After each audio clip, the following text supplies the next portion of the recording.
Life on Fire by James Aladiran Devotion Day 5. Olympic athletes know that every millisecond counts in the race, so they ensure that they do not carry anything that could cause them to lose any precious time. This can include shaving off the finest bits of body hair to ensure they are as streamlined as they could possibly be. Our faith journey is also described as a race that is watched by a great cloud of witnesses. The author of Hebrews warns us that sin can be a great hindrance to successfully running this race, but they also encourage us to lay aside every weight too. Could it be that weights are different from sin?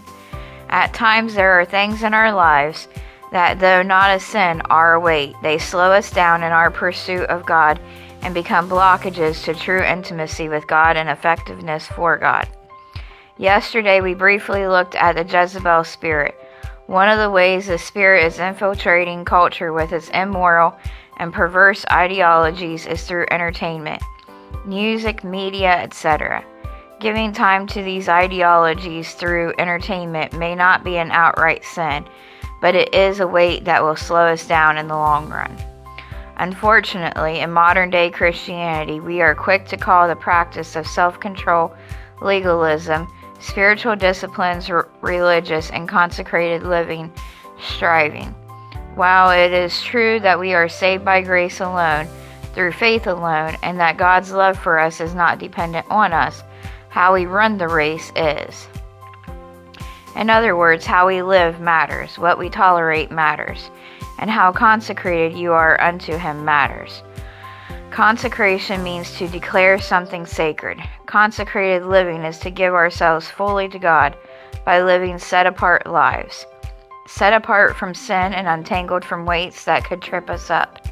If we want to be people who are effective in changing the world for His glory, we cannot live lifestyles that are not different from the world.